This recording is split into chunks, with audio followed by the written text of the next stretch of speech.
ਹੋਏ ਹੋ Punjabi radio USA ਦੇ ਨਾਲ ਤੇ ਮੈਂ ਹਾਂ ਪ੍ਰਵੀਨ ਸ਼ਰਮਾ ਲੈ ਕੇ ਹਾਜ਼ਰ ਹਾਂ ਪ੍ਰੋਗਰਾਮ ਖਬਰ ਤੇ ਨਜ਼ਰ ਪ੍ਰੋਗਰਾਮ ਦੇ ਵਿੱਚ ਕਈ ਅਹਿਮ ਤੇ ਕਈ ਖਾਸ ਖਬਰਾਂ ਨੂੰ ਲੈ ਕੇ ਚਰਚਾ ਕਰਨ ਦੇ ਲਈ ਜੁੜ ਚੁੱਕੇ ਨੇ ਪੰਜਾਬ ਤੋਂ ਪੱਤਰਕਾਰ ਦੀਪਕ ਸ਼ਰਮਾ ਚਨਾਰਥਲ ਜੀ। ਸ਼ਰਮਾ ਜੀ, ਸਤਿ ਸ੍ਰੀ ਅਕਾਲ, ਸਵਾਗਤ ਹੈ ਜੀ ਪੰਜਾਬੀ ਰੇਡੀਓ ਯੂਐਸਏ ਤੇ। ਸਤਿ ਸ਼੍ਰੀ ਅਕਾਲ ਪ੍ਰਵੀਨ ਜੀ, ਸਾਰੇ ਦਰਸ਼ਕਾਂ ਨੂੰ ਸਰੋਤਿਆਂ ਨੂੰ ਮੇਰੀ ਪਿਆਰ ਭਰੀ ਸਤਿ ਸ਼੍ਰੀ ਅਕਾਲ ਜੀ। ਅੱਜ ਦੇ ਖਬਰ ਤੇ ਨਜ਼ਰ ਪ੍ਰੋਗਰਾਮ ਨੂੰ ਸਪਾਂਸਰ ਕਰਦੇ ਨੇ ਖਾਲਸਾ ਇੰਸ਼ੋਰੈਂਸ ਏਜੰਸੀ ਵਾਲੇ, ਜਿਨ੍ਹਾਂ ਤੋਂ ਤੁਸੀਂ ਹਰ ਤਰੀਕੇ ਦੀ ਇੰਸ਼ੋਰੈਂਸ ਲੈ ਸਕਦੇ ਹੋ। ਇੰਸ਼ੋਰੈਂਸ ਬਾਰੇ ਪਤਾ ਕਰਨ ਦੇ ਲਈ ਇਹਨਾਂ ਦਾ ਨੰਬਰ ਹੈ 408 272 2500। 1992 ਤੋਂ ਲਗਾਤਾਰ ਇੰਸ਼ੋਰੈਂਸ ਬਿਜ਼ਨਸ ਦੇ ਵਿੱਚ ਨੇ, ਸ਼ਾਨਦਾਰ ਸੇਵਾਵਾਂ ਦੇ ਰਹੇ ਨੇ ਤੇ ਅਮਰੀਕਾ ਭਰ ਦੇ ਵਿੱਚ ਇੰਸ਼ੋਰੈਂਸ ਕਰਦੇ ਨੇ। ਅੱਜ ਹੀ ਕਾਲ ਕਰੋ 408 272 2500 ਤੇ। ਟਰਕੀਅਨ ਇਮੀਗ੍ਰੇਸ਼ਨ ਲਾ ਫਰਮ ਵਾਲੀ, ਜੇ ਟਰਕੀਅਨ ਟੋਰਨੀ ਟਰਕੀਆਨਾ ਦੇ ਨਾਲ ਤੁਸੀਂ ਯੂਐਸ ਇਮੀਗ੍ਰੇਸ਼ਨ ਬਾਬਤ ਕੋਈ ਵੀ ਸਲਾਹ ਕਰਨੀ, ਕੋਈ ਵੀ ਸਵਾਲ ਪੁੱਛਣਾ ਤੇ ਇਹਨਾਂ ਦਾ ਨੰਬਰ ਹੈ 415 909 0503। ਗੁਰਦੀਪ ਸਿੰਘ ਬਿਰਦੀ ਕਲੋਵ, ਸਤਨਾਮ ਸਿੰਘ ਸ਼ੇਰਗਿੱਲ ਸਲਮਾ ਵਿਸਲਾ ਫੈਮਿਲੀ, ਕਾਬਲ ਸਿੰਘ ਫ੍ਰਿਜ਼ਨੋ, ਮਨਦੀਪ ਸਿੰਘ ਸੰਦੀਪ ਕੌਰ ਸੈਨ ਹੋਜ਼ੇ, ਗੁਰਪਾਲ ਸਿੰਘ ਸੈਕਰਾਮੈਂਟੋ ਤੇ ਸਰਬਜੀਤ ਸਿੰਘ ਸ਼ੋਕਰ ਟਰਲਕ ਤੋਂ। ਇਹਨਾਂ ਸਾਰੇ ਹੀ ਸਪਾਂਸਰਸ ਦਾ ਬਹੁਤ ਬਹੁਤ ਧੰਨਵਾਦ। ਤੇ ਜੇਕਰ ਤੁਸੀਂ ਵੀ ਪੰਜਾਬੀ ਰੇਡੀਓ ਯੂਐਸਏ ਦੇ ਇਹਨਾਂ ਪ੍ਰੋਗਰਾਮਾਂ ਨੂੰ ਸਪਾਂਸਰ ਕਰਨਾ ਚਾਹੁੰਦੇ ਹੋ ਤਾਂ ਸਟੂਡੀਓ ਦਾ ਨੰਬਰ ਹੈ 408 272 5200। ਅੱਜ ਦਾ ਇਹ ਖਬਰ ਤੇ ਨਜ਼ਰ ਪ੍ਰੋਗਰਾਮ ਸਾਲ 2024 ਦੀ 22 ਫਰਵਰੀ ਦਾ ਪ੍ਰੋਗਰਾਮ ਹੈ ਤੇ ਦਿਨ ਅੱਜ ਵੀਰਵਾਰ ਹੈ। ਸ਼ਰਮਾ ਜੀ, ਖਬਰਾਂ ਦੇ ਵੱਲ ਆਈਏ। ਸ਼ੁਰੂਆਤ ਕਰੀਏ ਐਸਕੇਐਮ ਦੀ ਪ੍ਰੈਸ ਕਾਨਫਰੰਸ ਤੋਂ। ਕਿਸਾਨ ਅੰਦੋਲਨ 2 ਦੇ ਵਿੱਚ ਕਹਿੰਦੇ ਐਸਕੇਐਮ ਨੇ ਆਪਣਾ ਵੱਖਰਾ ਹੀ ਟਰੈਕਟਰ ਭਜਾ ਲਿਆ ਜੀ। ਪ੍ਰਵੀਨ ਜੀ, ਬਿਲਕੁਲ ਜੋ ਘਟਨਾਕ੍ਰਮ ਸ਼ੰਭੂ ਔਰ ਖਨੌਰੀ ਬਾਰਡਰ ਤੇ ਵਾਪਰੇ ਜੀ, ਉਸ ਤੋਂ ਬਾਅਦ ਖਨੌਰੀ ਬਾਰਡਰ ਤੇ ਜਿਸ ਕਦਰ ਇੱਕ ਨੌਜਵਾਨ ਦੀ ਜਾਨ ਗਈ ਤੇ 2-3 ਬਹੁਤ ਜ਼ਿਆਦਾ ਜ਼ਖਮੀ ਨੇ, ਜਦੋਂ ਕਿ ਦਰਜਨ ਤੋਂ ਵੱਧ ਕਿਸਾਨ ਕਾਫੀ ਜ਼ਖਮੀ ਨੇ। ਸੋ ਉਸ ਨੌਜਵਾਨ ਦੀ ਜਾਨ ਤੋਂ ਬਾਅਦ ਪੰਜਾਬ ਦੇ ਅੰਦਰ ਇੱਕ ਉਬਾਲ ਉੱਠਿਆ, ਦੇਸ਼ ਦੇ ਕਿਸਾਨਾਂ 'ਚ ਇੱਕ ਉਬਾਲ ਉੱਠਿਆ ਤੇ ਉਸ ਨੇ ਐਸਕੇਐਮ ਨੂੰ ਵੀ ਸਵਾਲਾਂ ਦੇ ਘੇਰੇ 'ਚ ਲਿਆ ਕਿ ਤੁਸੀਂ ਕਿੱਥੇ ਹੋ ਜੀ। ਬੇਸ਼ੱਕ ਐਸਕੇਐਮ ਦਮ ਭਰਦਾ ਰਿਹਾ ਕਿ ਅਸੀਂ ਟੋਲ ਫ੍ਰੀ ਕਰਾਏ ਨੇ, ਅਸੀਂ ਭਾਜਪਾਈ ਲੀਡਰਾਂ ਦੇ ਘਰ ਰੋਕੇ ਨੇ ਜੀ, ਅਸੀਂ ਇਹ ਕੀਤਾ ਤੇ ਪਰ ਫਿਰ ਉਹਨਾਂ ਨੂੰ ਸਾਹਮਣੇ ਆਉਣਾ ਪਿਆ ਤੇ ਉਹਨਾਂ ਨੇ ਬਕਾਇਦਾ ਆਪਣੀ ਇੱਕ ਸੰਯੁਕਤ ਕਿਸਾਨ ਮੋਰਚੇ ਦੀ ਦੇਸ਼ ਪੱਧਰੀ ਬੈਠਕ ਸੱਦੀ। ਆਪਾਂ ਪਹਿਲਾਂ ਹੀ 1-2 ਦਿਨ ਪਹਿਲਾਂ ਹੀ ਗੱਲ ਕਰ ਰਹੇ ਸੀ ਕਿ ਬੈਠਕ ਕਰਨ ਦੀ ਤਿਆਰੀ ਕਰ ਰਹੇ ਨੇ ਤੇ ਬੈਠਕ ਦਿੱਲੀ ਰੱਖਣਾ ਚਾਹੁੰਦੇ ਨੇ। ਪਰ ਫਿਰ ਇਹਨਾਂ ਨੂੰ ਇਹ ਵੀ ਲੱਗਿਆ ਕਿ ਪਹਿਲਾਂ ਤਾਂ ਦਿੱਲੀ ਸਾਨੂੰ ਜਾਣ ਦੇਣਗੇ ਜਾਂ ਨਹੀਂ ਜਾਣ ਦੇਣਗੇ, ਜੇ ਚਲੇ ਗਏ ਫਿਰ ਪਤਾ ਨਹੀਂ ਆਉਣ ਦੇਣਗੇ ਜਾਂ ਨਹੀਂ ਆਉਣ ਦੇਣਗੇ। ਸੋ ਇਸ ਲਈ ਇਹਨਾਂ ਨੇ ਬੈਠਕ ਚੰਡੀਗੜ੍ਹ ਰੱਖੀ। ਚੰਡੀਗੜ੍ਹ ਦੇ ਕਿਸਾਨ ਭਵਨ ਦੇ ਵਿੱਚ ਬੈਠਕ ਹੋਈ। ਸਵੇਰੇ 11-11:15 ਵਜੇ ਸ਼ੁਰੂ ਹੋਈ ਬੈਠਕ, ਸ਼ਾਮ ਨੂੰ 4-4:15 ਵਜੇ ਤੱਕ ਚੱਲੀ। ਸੋ ਕਰੀਬ 5 ਘੰਟੇ ਚੱਲੀ ਬੈਠਕ ਦੇ ਵਿੱਚ ਦੇਸ਼ ਭਰ ਦੀਆਂ 100 ਤੋਂ ਵੱਧ ਜਥੇਬੰਦੀਆਂ ਨੇ ਸ਼ਿਰਕਤ ਕੀਤੀ। 100 ਤੋਂ ਵੱਧ ਜਥੇਬੰਦੀਆਂ ਦੇ ਨੁਮਾਇੰਦੇ ਉਸ ਬੈਠਕ 'ਚ ਹਾਜ਼ਰ ਸੀ। ਸੋ ਉਹਨਾਂ ਨੂੰ ਪਤਾ ਸੀਗਾ ਕਿ ਸਭ ਤੋਂ ਵੱਡਾ ਸਵਾਲ ਸਾਨੂੰ ਇਹੀ ਆਉਣਾ ਮੀਡੀਆ ਵੱਲੋਂ ਜਾਂ ਪੰਜਾਬ ਵੱਲੋਂ ਕਿ ਤੁਸੀਂ ਖਨੌਰੀ ਸ਼ੰਭੂ ਬਾਰਡਰ ਤੇ ਜਾਓਗੇ, ਉਹਨਾਂ ਜਥੇਬੰਦੀਆਂ ਦੇ ਨਾਲ ਜਾਓਗੇ ਜਾਂ ਨਹੀਂ ਜਾਓਗੇ। ਸੋ ਇਹਦਾ ਜਵਾਬ ਕੀ ਦੇਣਗੇ ਤੇ ਉਹਦੇ ਨਾਲ ਨਾਲ ਅਸੀਂ ਆਪਣਾ ਕੀ ਪ੍ਰੋਗਰਾਮ ਦੇਣਾ ਜੇ ਵਿੱਚ ਨਹੀਂ ਜਾਣਾ, ਉਹਦੇ ਲਈ ਇਹਨਾਂ ਨੂੰ ਮੰਥਨ ਕਰਨਾ ਪਿਆ। ਤੇ 5 ਘੰਟੇ ਤੋਂ ਬਾਅਦ ਇਹਨਾਂ ਨੇ ਪ੍ਰੈਸ ਕਾਨਫਰੰਸ ਕਰਕੇ ਕਿਹਾ ਕਿ ਸਾਨੂੰ ਸਭ ਤੋਂ ਵੱਡਾ ਦੁੱਖ ਹੈ ਉਸ ਨੌਜਵਾਨ ਦੀ ਮੌਤ ਦਾ। ਇਹਨਾਂ ਨੇ ਉਸ ਨੂੰ ਕਤਲ ਗਰਦਾਨਿਆ ਕਿ ਇਹ ਸਰਕਾਰੀ ਕਤਲ ਹੈ, ਜਿਹਦੀ ਗੱਲ ਆਪਾਂ ਪਹਿਲਾਂ ਵੀ ਕਰਦੇ ਆਏ ਹਾਂ। ਤੇ ਉਹਨਾਂ ਨੇ ਇਹਦੇ ਲਈ ਹਰਿਆਣਾ ਨੂੰ ਤੇ ਕੇਂਦਰ ਨੂੰ ਤੇ ਹਰਿਆਣਾ ਦੇ ਪ੍ਰਸ਼ਾਸਨ ਨੂੰ ਜ਼ਿੰਮੇਵਾਰ ਵੀ ਠਹਿਰਾਇਆ ਤੇ ਨਾਲ ਹੀ ਇਸ ਘਟਨਾਕ੍ਰਮ ਦੀ ਜੁਡੀਸ਼ੀਅਲ ਜਾਂਚ ਦੀ ਮੰਗ ਕੀਤੀ ਕਿ ਉਹ ਚਿਹਰੇ ਮੋਹਰੇ ਪਛਾਣੇ ਜਾਣ ਜਿਨ੍ਹਾਂ ਨੇ ਇਹ ਹਮਲਾ ਕੀਤਾ। ਜਦੋਂ ਪਲਾਸਟਿਕ ਦੀਆਂ ਗੋਲੀਆਂ ਤੱਕ ਚਲਾਉਣਾ ਬੈਨ ਹੈ, ਪੈਨਟ ਗਨ ਦੀ ਵਰਤੋਂ ਨਹੀਂ ਹੋ ਸਕਦੀ, ਫਿਰ ਇਹ ਸ਼ਰਰੇ ਕਿੱਥੋਂ ਆ ਰਹੇ ਨੇ? ਉਹ ਸਿਰ ਦੇ ਵਿੱਚ ਜਿਹੜਾ ਜ਼ਖਮ ਹੈ ਉਹ ਕੁਝ ਹੋਰ ਸੰਕੇਤ ਕਰਦਾ ਕਿ ਇਹ ਸ਼ੰਕੇ ਸ਼ੋਭੇ ਖੜੇ ਕਰਦਾ ਕਿ ਤਾਂ ਸਿੱਧੀ ਗੋਲੀ ਵੱਜੀ ਹੈ। ਸੋ ਇਸ ਲਈ ਉਸ ਨੌਜਵਾਨ ਦੀ ਜਾਨ ਜਾਣ ਦੇ ਪਹਿਲੂ ਤੇ ਅਜੇ ਪੋਸਟਮਾਰਟਮ ਹੋਣੋਂ ਲਟਕਿਆ ਹੋਇਆ, ਪੋਸਟਮਾਰਟਮ ਨਹੀਂ ਹੋ ਪਾ ਰਿਹਾ ਜਾਂ ਨਹੀਂ ਕਰ ਦਿੱਤਾ ਜਾ ਰਿਹਾ। ਸੋ ਇਸ ਲਈ ਉਹ ਰੋਸਾ ਹੈ ਤੇ ਉਸ ਨੂੰ ਧਿਆਨ 'ਚ ਰੱਖਦੇ ਆ ਐਸਕੇਐਮ ਨੇ ਪਹਿਲੀ ਗੱਲ ਇਹੀ ਕਹੀ ਕਿ ਅਸੀਂ ਉਸ ਦੇ ਪਰਿਵਾਰ ਨਾਲ ਖੜੇ ਹਾਂ, ਅਸੀਂ ਜੁਡੀਸ਼ੀਅਲ ਜਾਂਚ ਦੀ ਮੰਗ ਕਰਦੇ ਹਾਂ ਤੇ 1 ਕਰੋੜ ਰੁਪਈਆ ਉਸਦੇ ਪਰਿਵਾਰ ਨੂੰ ਹਰਜਾਨੇ ਵਜੋਂ ਦਿੱਤਾ ਜਾਵੇ, ਉਹਨਾਂ ਦਾ ਕਰਜ਼ਾ ਮਾਫ ਕੀਤਾ ਜਾਵੇ। ਠੀਕ ਹੈ ਜੀ। ਇਸ ਤੋਂ ਬਾਅਦ ਆਇਆ ਕਿ ਫਿਰ ਸਵਾਲ ਕਿ ਹਾਂਜੀ ਤੁਸੀਂ ਖਨੌਰੀ ਤੇ ਸ਼ੰਭੂ ਜਾਓਗੇ? ਉਹ ਕਹਿੰਦੇ ਕਿ ਸਪਸ਼ਟ ਹੈ ਜੀ ਕਿ ਇਹ ਉਸ ਜਥੇਬੰਦੀਆਂ ਦੀ ਕਾਲ ਹੈ, ਉਹਨਾਂ ਦਾ ਪ੍ਰੋਗਰਾਮ ਹੈ ਤੇ ਉਹਨਾਂ ਨੂੰ ਆਜ਼ਾਦੀ ਹੈ, ਉਹ ਆਪਣਾ ਪ੍ਰੋਗਰਾਮ ਲਿਖ ਸਕਦੇ ਨੇ। ਪਰ ਅਸੀਂ ਕਿਸਾਨਾਂ ਦੇ ਨਾਲ ਖੜੇ ਹਾਂ, ਕਿਸਾਨੀ ਮਸਲਿਆਂ ਦੇ ਨਾਲ ਖੜੇ ਹਾਂ, ਇਸ ਲਈ ਅਸੀਂ ਪੈਰਲਲ ਪ੍ਰੋਗਰਾਮ ਦੇ ਰਹੇ ਹਾਂ ਉਸ ਵਧੀਕੀ ਦੇ ਖਿਲਾਫ, ਕੇਂਦਰ ਦੇ ਉਸ ਅਤਿਆਚਾਰ ਦੇ ਖਿਲਾਫ। ਠੀਕ ਹੈ ਤੇ ਉਹਦੇ ਵਿੱਚੋਂ ਅੱਜ ਪ੍ਰਵੀਨ ਜੀ ਦੇਸ਼ ਭਰ ਦੇ ਵਿੱਚ ਬਲੈਕ ਡੇ ਮਨਾਇਆ ਜਾ ਰਿਹਾ ਐਸਕੇਐਮ ਦੀ ਅਗਵਾਈ ਹੇਠ। ਇੱਕ ਪਾਸੇ ਦੂਸਰੀਆਂ ਧਿਰਾਂ ਜਿਹੜੀਆਂ ਅੰਦੋਲਨ ਦੀ ਅਗਵਾਈ ਕਰ ਰਹੀਆਂ, ਉਹਨਾਂ ਨੇ ਵੀ ਕਿਹਾ ਕਿ ਅੱਜ ਲੋਕ ਆਪਣੇ ਘਰਾਂ 'ਚ, ਆਪਣੀਆਂ ਗੱਡੀਆਂ 'ਚ, ਆਪਣੇ ਦੁਕਾਨਾਂ ਤੇ, ਆਪਣੇ ਅਦਾਰਿਆਂ ਤੇ ਹਰ ਥਾਂ ਕਾਲੇ ਝੰਡੇ ਲਾਉਣ। ਦੂਸਰੇ ਪਾਸੇ ਐਸਕੇਐਮ ਕਹਿੰਦਾ ਕਿ ਅਸੀਂ ਦੇਸ਼ ਭਰ ਦੇ ਵਿੱਚ ਅੱਜ ਬਲੈਕ ਡੇ ਮਨਾ ਰਹੇ ਹਾਂ ਤੇ ਇਸ ਦੇ ਰੂਪ ਦੇ ਵਿੱਚ ਅਸੀਂ ਅੱਜ ਦੇਸ਼ ਦੇ ਗ੍ਰਹਿ ਮੰਤਰੀ ਅਮਿਤ ਸ਼ਾਹ ਦਾ, ਹਰਿਆਣਾ ਦੇ ਮੁੱਖ ਮੰਤਰੀ ਮਨੋਹਰ ਲਾਲ ਖੱਟਰ ਦਾ, ਹਰਿਆਣਾ ਦੇ ਗ੍ਰਹਿ ਮੰਤਰੀ ਅਨਿਲ ਵਿਜ ਦਾ, ਤਿੰਨਾਂ ਦੇ ਪੁਤਲੇ ਫੂਕਾਂਗੇ ਤੇ ਤਿੰਨਾਂ ਦੇ ਅਸਤੀਫੇ ਦੀ ਅਸੀਂ ਮੰਗ ਕਰਦੇ ਹਾਂ ਜੀ ਤੇ ਉਹ ਕਹਿੰਦੇ ਕਿ ਅਸੀਂ ਤਿੰਨਾਂ ਦੇ ਪੁਤਲੇ ਫੂਕਾਂਗੇ। ਅੱਜ ਪੂਰੇ ਦੇਸ਼ ਭਰ ਦੇ ਵਿੱਚ ਪੁਤਲਾ ਫੂਕ ਪ੍ਰਦਰਸ਼ਨ ਹੋਏਗਾ ਤੇ ਤਿੰਨਾਂ ਦੇ ਅਸਤੀਫਿਆਂ ਦੀ ਅਸੀਂ ਮੰਗ ਕਰਦੇ ਹਾਂ। ਇਸ ਤੋਂ ਬਾਅਦ ਉਹਨਾਂ ਨੇ ਕਿਹਾ ਕਿ 26 ਤਰੀਕ ਨੂੰ ਅਸੀਂ ਦੇਸ਼ ਭਰ ਦੇ ਵਿੱਚ ਸੜਕਾਂ ਤੇ ਟਰੈਕਟਰ ਖੜੇ ਕਰਕੇ ਰੋਸ ਪ੍ਰਗਟਾਵਾਂਗੇ। ਸੜਕਾਂ ਰੋਕਾਂਗੇ ਨਹੀਂ, ਆਵਾਜਾਈ ਬੰਦ ਨਹੀਂ ਕਰਾਂਗੇ ਜੀ।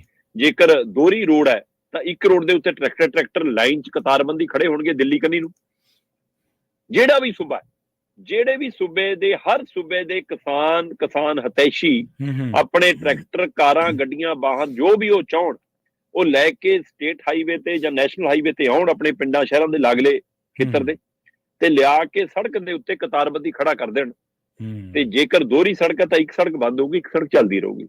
ਜੇ ਸਿੰਗਲ ਸੜਕ ਹੈ ਤਾਂ ਸੜਕ ਦੇ ਇੱਕ ਪਾਸੇ ਟਰੈਕਟਰ ਖੜੇ ਹੋਣਗੇ, ਇੱਕ ਪਾਸੇ ਆਵਾਜਾਈ ਚੱਲਦੀ ਰਹੇਗੀ। ਸੋ ਆਵਾਜਾਈ ਨਹੀਂ ਰੋਕਣੀ, ਪ੍ਰਗਟਾਵਾ ਕਰਨਾ ਇਸ ਤਰੀਕੇ ਦਾ। ਇਹ 26 ਫਰਵਰੀ ਤੈਅ ਕੀਤੀ ਹੈ।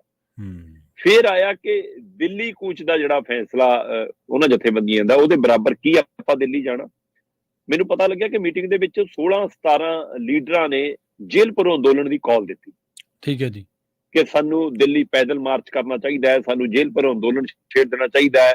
ਹਰੇਕ ਸਟੇਟ ਚੋਂ ਰੋਜ਼ 500 ਜੱਥਾ ਇੱਕ ਗ੍ਰਿਫਤਾਰੀ ਦਵੇ। ਅੱਜ ਇਹ ਸਟੇਟ ਦਾ, ਉਸ ਸਟੇਟ ਦਾ ਇੱਕ ਪ੍ਰੋਗਰਾਮ ਲੀਕ ਦੇਣਾ ਚਾਹੀਦਾ ਜਿਹਦੇ ਤੇ ਸਰਕਾਰ ਤੇ ਦਬਾਅ ਬਣੇਗਾ। ਪਰ ਉਹਦੀ ਬਜਾਏ ਇਹਨਾਂ ਨੇ ਤੈਅ ਕੀਤਾ ਕਿ ਆਪਾਂ ਆਪੋ ਆਪਣੇ ਸੂਬਿਆਂ 'ਚ ਮੀਟਿੰਗਾਂ ਕਰੀਏ, ਦੁਬਾਰਾ ਇਕੱਤਰਤਾ ਕਰੀਏ, ਲੋਕਾਂ ਨੂੰ ਜਾਗਰੂਕ ਕਰੀਏ ਕਿ ਇਹ ਮਸਲੇ ਬਹੁਤ ਵੱਡੇ ਨੇ, ਖਾਸ ਕਰਕੇ MSP ਔਰ ਕਰਜ਼ਾ ਮਾਫੀ ਵਾਲਾ। ਸੋ ਉਸ ਪਹਿਲੂ ਤੇ ਹੈ ਨਾ, ਤੇ ਇਹਨਾਂ ਨੇ ਤੈਅ ਕੀਤਾ ਕਿ ਅਸੀਂ 14 ਮਾਰਚ ਨੂੰ ਦਿੱਲੀ ਦੇ ਰਾਮਲੀਲਾ ਗਰਾਊਂਡ ਦੇ ਵਿੱਚ ਮਹਾ ਪੰਚਾਇਤ ਜਾਂ ਮਹਾ ਰੈਲੀ ਕਰਾਂਗੇ। ਸੋ 14 ਮਾਰਚ ਉਹਦੇ ਲਈ ਤੈਅ ਕੀਤੀ ਹੈ ਕਿ ਦਿੱਲੀ ਪਹੁੰਚਾਂਗੇ। ਹੁਣ ਉੱਥੇ ਇਹਨਾਂ ਨੇ ਸਪਸ਼ਟ ਕਰਤਾ ਕਿ ਅਸੀਂ ਟਰੈਕਟਰ ਟਰਾਲੀਆਂ ਤੇ ਨਹੀਂ ਜਾਵਾਂਗੇ ਦਿੱਲੀ। ਸੋ ਚਾਹੇ ਕਾਰਾਂ ਬੱਸਾਂ ਰਾਹੀਂ ਜਾਣ, ਚਾਹੇ ਹੋਰ ਵਾਹਨਾਂ ਰਾਹੀਂ ਜਾਣ, ਚਾਹੇ ਪੈਦਲ ਜਾਣ, 14 ਤਰੀਕ ਨੂੰ ਵੱਡਾ ਇਕੱਠ SKM ਦਾ ਮਹਾ ਪੰਚਾਇਤ ਦੇ ਰੂਪ 'ਚ ਰਾਮਲੀਲਾ ਮੈਦਾਨ 'ਚ ਦਿੱਲੀ 'ਚ ਹੋਏਗਾ। ਰਾਮਲੀਲਾ ਮੈਦਾਨ ਦੀ ਪ੍ਰਵੀਨ ਜੀ ਮਨਜ਼ੂਰੀ ਲੈਣੀ ਪੈਣੀ। ਮਤਲਬ ਮੈਂ ਇਹ ਮਹਿਸੂਸ ਕਰਦਾ ਕਿ SKM ਨੇ ਬੜੇ ਚਲਾਕੀ ਨਾਲ ਇਹ ਦਿਖਾਇਆ ਕਿ ਅਸੀਂ ਕਿਸਾਨਾਂ ਦੇ ਨਾਲ ਵੀ ਖੜੇ ਆ ਤੇ ਸਰਕਾਰ ਦੇ ਖਿਲਾਫ ਸਿੱਧਾ ਕੋਈ ਜੰਗ ਵੀ ਨਹੀਂ ਛੇੜੀ। ਜੁਡੀਸ਼ੀਅਲ ਜਾਂਚ ਦੀ ਮੰਗ ਕਰ ਲਈ, ਪੁਤਲਾ ਫੂਕ ਪ੍ਰਦਰਸ਼ਨ ਕਰ ਲਿਆ, ਅੱਜ ਹੋ ਜਾਣਾ। 26 ਤਰੀਕ ਨੂੰ ਸੜਕਾਂ ਦੇ ਟਰੈਕਟਰ ਖੜ ਜਾਣੇ, ਹੋ ਜਾਣੇ। ਜਾਨੂੰ 14 ਆਉਣੀ, ਹੋ ਸਕਦਾ ਉਹ ਤੋਂ ਪਹਿਲਾਂ ਚੋਣ ਜ਼ਾਬਤਾ ਲੱਗ ਜਾਵੇ। ਜੀ ਜੀ। ਸੋ ਇਹ ਉਹਨਾਂ ਨੂੰ ਪਤਾ ਹੀ ਹੈ ਕਿ 10 ਤਰੀਕ ਦੇ ਨੇੜੇ ਚੋਣ ਜ਼ਾਬਤਾ ਲੱਗਣ ਦੀ ਸੰਭਾਵਨਾ। ਸੋ ਇਸ ਲਈ ਇਹ ਸਾਰੇ ਦੇ ਵਿੱਚੋਂ ਇਸ ਤਰੀਕੇ ਨਾਲ ਉਹਨਾਂ ਨੇ ਇਹ ਕਿਹਾ ਕਿ ਅਸੀਂ ਸਿੱਧੇ ਉੱਥੇ ਤਾਂ ਨਹੀਂ ਜਾ ਸਕਦੇ। ਫਿਰ ਸਵਾਲ ਵੀ ਆਇਆ ਕਿ ਏਕਤਾ ਦੀ ਗੱਲ ਕਿਉਂ ਨਹੀਂ ਹੁੰਦੀ, ਇਕੱਠੇ ਹੋਣ ਦੀ ਗੱਲ ਕਿਉਂ ਨਹੀਂ ਹੁੰਦੀ। ਤੇ SKM ਨੇ ਜਵਾਬ ਦਿੱਤਾ ਕਿ ਅਸੀਂ ਇਹ ਕੋਸ਼ਿਸ਼ ਕਰ ਚੁੱਕੇ ਹਾਂ। ਇਸ ਕੋਸ਼ਿਸ਼ ਦਾ ਹੀ ਨਤੀਜਾ ਕਿ ਰਾਜੇਵਾਲ ਤੇ ਉਹਦੇ ਨਾਲ ਦੀਆਂ 5 ਜਥੇਬੰਦੀਆਂ ਜਿਹੜੀਆਂ ਬਾਹਰ ਸੀ, ਉਹ ਹੁਣ SKM ਦੇ ਅੰਦਰ ਨੇ। ਇਹਨਾਂ ਕੋਸ਼ਿਸ਼ਾਂ ਦਾ ਨਤੀਜਾ ਹੋਊਗਾ ਕਿ ਚੰਡੂਨੀ ਦੁਬਾਰਾ ਇੱਧਰ ਆ ਜਾਊਗਾ। ਠੀਕ ਹੈ ਜੀ। ਤੇ ਕਹਿੰਦੇ ਅਸੀਂ ਉਹਨਾਂ ਜਥੇਬੰਦੀਆਂ ਤੱਕ ਪਹੁੰਚ ਕਰਨ ਲਈ 6 ਮੈਂਬਰੀ ਕਮੇਟੀ ਅੱਜ ਫੇਰ ਬਣਾਤੀ ਆ। ਕੱਲ ਇੱਕ 6 ਮੈਂਬਰੀ ਕਮੇਟੀ ਬਣਾਈ। ਉਹ 6 ਮੈਂਬਰੀ ਕਮੇਟੀ SKM ਦੇ ਜਿੰਨੇ ਮੈਂਬਰ ਰਹੇ ਨੇ ਦਿੱਲੀ ਕਿਸਾਨ ਅੰਦੋਲਨ ਦੇ ਦੌਰਾਨ, 3 ਖੇਤੀ ਕਾਨੂੰਨ ਦੀ ਵਾਪਸੀ ਦੌਰਾਨ, ਉਹਨਾਂ ਸਾਰਿਆਂ ਤੱਕ ਅਪਰੋਚ ਕਰੇਗੀ ਕਿ ਉਹ ਵਾਪਸ ਆਪਣੇ SKM ਦਾ ਹਿੱਸਾ ਬਣ। ਇਹਦਾ ਮਤਲਬ ਉਹਦੇ ਵਿੱਚ ਮਨਜੀਤ ਰਾਏ ਹੋਰੀ ਵੀ ਹੈਗੇ, ਉਹਦੇ ਵਿੱਚ ਡੱਲੇਵਾਲ ਹੋਰੀ ਵੀ ਹੈਗੇ, ਉਹਦੇ ਵਿੱਚ ਫੂਲ ਹੋਰੀ ਵੀ ਹੈਗੇ, ਹੈ ਨਾ, ਉਹਦੇ ਵਿੱਚ ਸਰਸੇ ਹੋਰੀ ਵੀ ਹੈਗੇ, ਹੋਰ ਕਿੰਨੇ ਲੀਡਰ ਨੇ, ਕਿੰਨੀਆਂ ਜਥੇਬੰਦੀਆਂ ਨੇ। ਪਰ ਉਹਦੇ ਵਿੱਚ ਮੇਰੇ ਹਿਸਾਬ ਨਾਲ ਮਤਲਬ ਕਿ ਪੰਨੂ ਪੰਧੇਰੋ ਵਾਲੀ ਜਥੇਬੰਦੀ ਨਹੀਂ ਆਉਂਦੀ, ਕਿਉਂਕਿ ਉਹ SKM ਦਾ ਵੀ ਹਿੱਸਾ ਨਹੀਂ ਸੀ। ਹਾਂਜੀ, ਉਹ ਦਿੱਲੀ ਪਹਿਲਾਂ ਹੀ ਅਲੱਗ ਸੀ, ਪਹਿਲਾਂ ਹੀ। ਸੋ ਇਸ ਲਈ ਇਹਦਾ ਮਤਲਬ ਉਹਦੇ ਤੱਕ ਅਪਰੋਚ ਨਹੀਂ ਕਰੂਗੀ ਇਹ ਕਮੇਟੀ। 6 ਮੈਂਬਰੀ ਕਮੇਟੀ ਜਿਹੜੀ ਬਣੀ ਆ, ਉਹਦੇ ਵਿੱਚ ਅਗਰਾਹਾਂ ਦਾ ਨਾਂ ਹੈ, ਉਹਦੇ ਵਿੱਚ ਰਾਜੇਵਾਲ ਦਾ ਨਾਂ ਹੈ, ਉਹਦੇ ਵਿੱਚ ਦਰਸ਼ਨਪਾਲ ਦਾ ਨਾਂ ਹੈ, ਯੁੱਧਵੀਰ ਦਾ ਨਾਂ ਹੈ। ਸੋ ਇਸ ਤਰ੍ਹਾਂ ਇਹ 6 ਮੈਂਬਰੀ ਕਮੇਟੀ ਦਾ ਗਠਨ ਕੀਤਾ, ਜਿਹੜੀ 6 ਮੈਂਬਰੀ ਕਮੇਟੀ ਤੈਅ ਕਰੂਗੀ ਕਿ ਹਾਂ ਆਪਾਂ ਕਿਵੇਂ ਅੱਗੇ ਵਧਣਾ, ਕਿਵੇਂ ਨਹੀਂ। ਇਹਦੇ ਵਿੱਚ ਬਕਾਇਦਾ ਰਵਿੰਦਰ ਸਿੰਘ ਪਟਿਆਲਾ, ਜੋਗਿੰਦਰ ਸਿੰਘ ਅਗਰਾਹਾਂ, ਯੁੱਧਵੀਰ ਸਿੰਘ, ਹਨਨ ਮੋਲਾ, ਬਲਵੀਰ ਸਿੰਘ ਰਾਜੇਵਾਲ ਤੇ ਡਾਕਟਰ ਦਰਸ਼ਨਪਾਲ। ਇਹ 6 ਮੈਂਬਰੀ ਕਮੇਟੀ ਤੈਅ ਕੀਤੀ ਹੈ ਕਿ ਸਾਰੀਆਂ ਉਹਨਾਂ ਜਥੇਬੰਦੀਆਂ ਨਾਲ ਰਾਬਤਾ ਕਰੇ ਤਾਂ ਕਿ ਇੱਕ ਮੰਚ ਤੇ। ਸੋ ਇਸ ਲਈ SKM ਨੇ ਇਹ ਤਾਂ ਸਪਸ਼ਟ ਕਰਤਾ ਕਿ ਅਸੀਂ ਦਿੱਲੀ ਕੂਚ ਵਾਲੇ ਫੈਸਲੇ 'ਚ ਉਹਨਾਂ ਦੇ ਨਾਲ ਨਹੀਂ ਆ।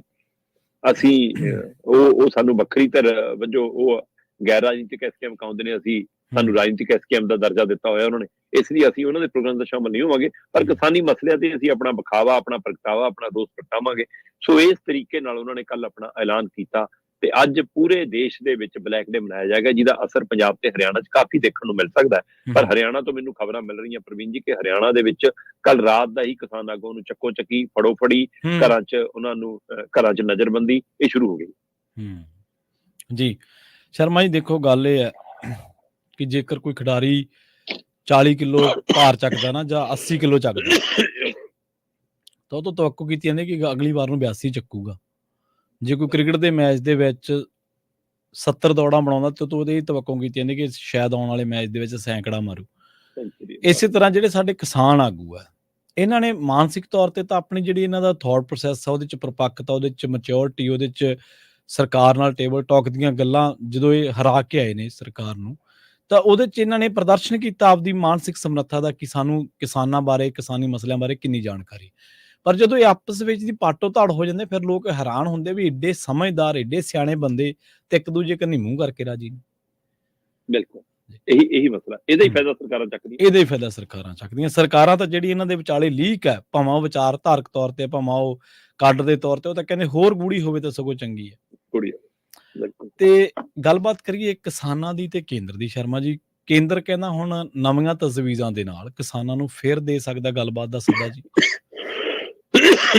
ਬਿਲਕੁਲ ਪ੍ਰਵੀਨ ਜੀ, ਗੱਲਬਾਤ ਦੇ ਸੱਦੇ ਲਈ ਤਾਂ ਉਸੇ ਦਿਨ ਇਹ ਮਾਹੌਲ ਬਣਨਾ ਸ਼ੁਰੂ ਹੋ ਗਿਆ ਸੀ ਜਿਸ ਦਿਨ ਦਿੱਲੀ ਕੂਚ ਦਾ ਫੈਸਲਾ। ਹਾਂਜੀ।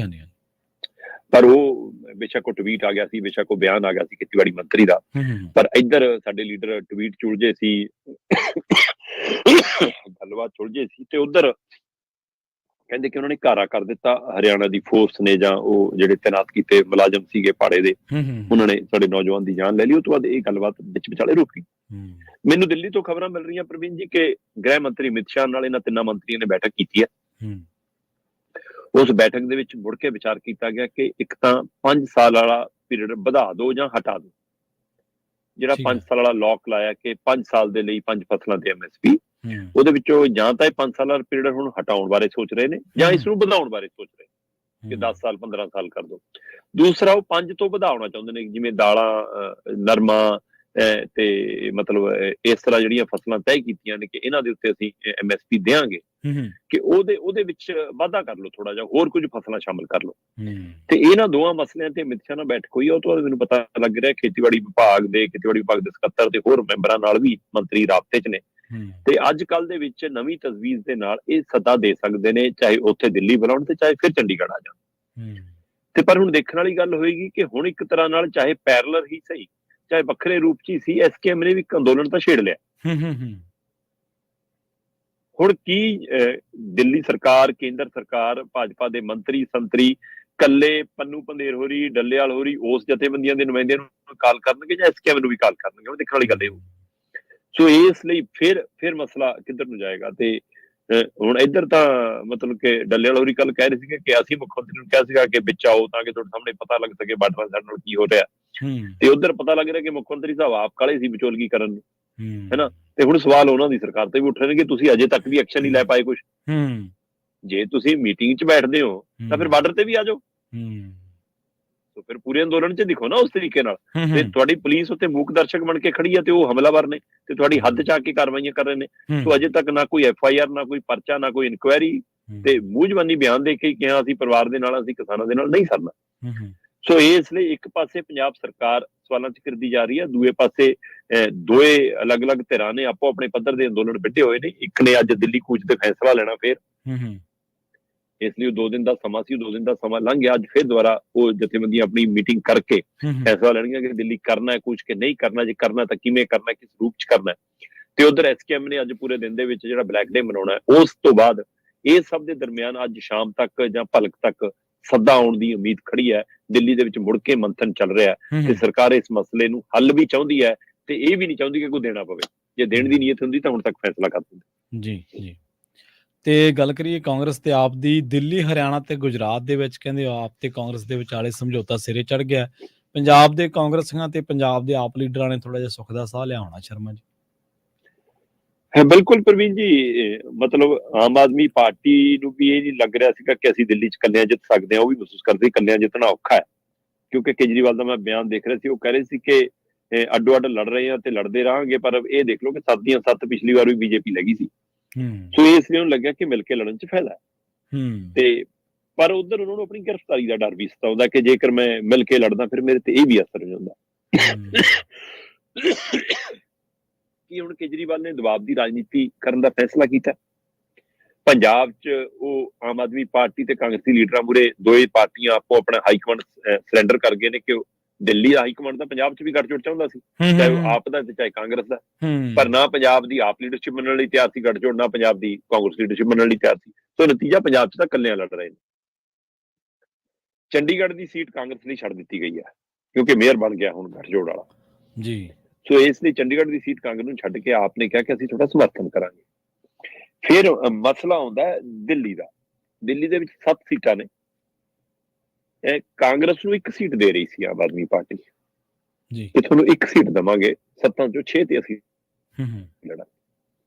ਕਾਂਗਰਸ ਕਹਿੰਦੀ ਐ ਕਰੋ, ਤੁਹਾਨੂੰ ਅਸੀਂ ਹਰਿਆਣਾ 'ਚ 1 ਸੀਟ ਦੇਵਾਂਗੇ, ਠੀਕ ਹੈ ਜੀ, ਤੁਸੀਂ ਇੱਥੇ ਆ ਜਾਓ ਤੇ ਸਾਡੀ ਉਧਰ ਸੀਟ ਵਧਾਓ। ਉਹ ਜਦੋਂ ਆਮ ਆਦਮੀ ਪਾਰਟੀ ਵਾਲੇ ਨਹੀਂ ਮੰਨੇ, ਫਿਰ ਗੁਜਰਾਤ 'ਚ ਵੀ ਸੀਟਾਂ ਦੀ ਆਫਰ ਤੇ ਫਿਰ ਮਾਮਲਾ ਨਿਬੜ ਗਿਆ ਪ੍ਰਵੀਨ ਜੀ। ਹੁਣ ਹਰਿਆਣੇ 'ਚ ਆਮ ਆਦਮੀ ਪਾਰਟੀ ਨੂੰ 1 ਸੀਟ ਆ, ਗੁਜਰਾਤ 'ਚ 2 ਸੀਟਾਂ ਨੇ, ਠੀਕ ਹੈ ਜੀ।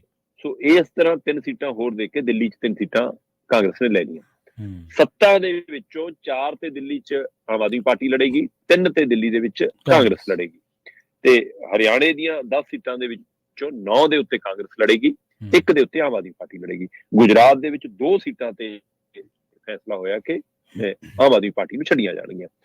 ਹਰਿਆਣੇ ਵਾਲੀ ਸੀਟ ਮਤਲਬ ਆਮ ਆਦਮੀ ਪਾਰਟੀ ਫਰੀਦਾਬਾਦ ਜਾਂ ਗੁੜਗਾਉਂ ਵਾਲੀ ਸੀਟ ਭਾਲਦੀ ਹੈ ਜਿਹੜੀ ਦਿੱਲੀ ਦੇ ਨਾਲ ਲੱਗਦੀ, ਉਹਨਾਂ ਨੂੰ ਲੱਗਦਾ ਕਿ ਸਾਡਾ ਉੱਥੇ ਅਸਰ ਜਾਂਦਾ, ਇਸ ਲਈ ਉਹ ਵੈਸੇ ਵੀ ਉਹ ਮਲਾਈਦਾਰ ਸੀਟਾਂ ਨੇ ਦੋਨੇ, ਦੱਤੀ ਏਰੀਆ ਸਾਰਾ ਕੁਛ ਹੈ ਨਾ, ਸੋ ਇਸ ਲਈ ਉਹ ਸੀਟ ਉਹ ਭਾਲਦੇ ਨੇ। ਸੋ ਇਹ ਤਾਂ ਹੁਣ ਦੇਖੋ ਕਿਵੇਂ ਫੈਸਲਾ ਹੁੰਦਾ, ਪਰ ਦਿੱਲੀ ਵਾਲੇ ਹਵਾਲੇ ਨਾਲ ਮੈਨੂੰ ਪਤਾ ਲੱਗ ਰਿਹਾ ਕਿ ਦਿੱਲੀ ਦੇ ਵਿੱਚ ਲਗਭਗ ਆਮ ਆਦਮੀ ਪਾਰਟੀ ਜਿਹੜੀਆਂ 4 ਸੀਟਾਂ ਤੇ ਲੜਨ ਜਾ ਰਹੀ ਆ, ਉਹਨਾਂ 'ਚ ਦੱਖਣੀ ਦਿੱਲੀ ਆ, ਉਹਨਾਂ 'ਚ ਪੱਛਮੀ ਦਿੱਲੀ ਆ, ਉਹਨਾਂ 'ਚ ਉੱਤਰੀ ਦਿੱਲੀ ਆ ਤੇ ਨਵੀਂ ਦਿੱਲੀ ਆ। ਇਹ 4 ਸੀਟਾਂ ਤੇ ਆਮ ਆਦਮੀ ਪਾਰਟੀ ਹੋ ਸਕਦਾ ਲੜੇ, ਦੱਖਣੀ ਦਿੱਲੀ, ਪੱਛਮੀ ਦਿੱਲੀ, ਉੱਤਰੀ ਪੱਛਮੀ ਦਿੱਲੀ ਤੇ ਨਵੀਂ ਦਿੱਲੀ, ਜਦੋਂ ਕਿ ਕਾਂਗਰਸ ਦੇ ਲਈ ਉੱਤਰ ਪੂਰਬੀ ਦਿੱਲੀ, ਪੂਰਬੀ ਦਿੱਲੀ ਤੇ ਚਾਂਦਨੀ ਚੌਕ ਵਾਲੀ ਸੀਟ, ਇਹ 3 ਸੀਟਾਂ ਹੋ ਸਕਦਾ ਕਾਂਗਰਸ ਲੜਦੀ ਨਜ਼ਰ ਆਵੇ।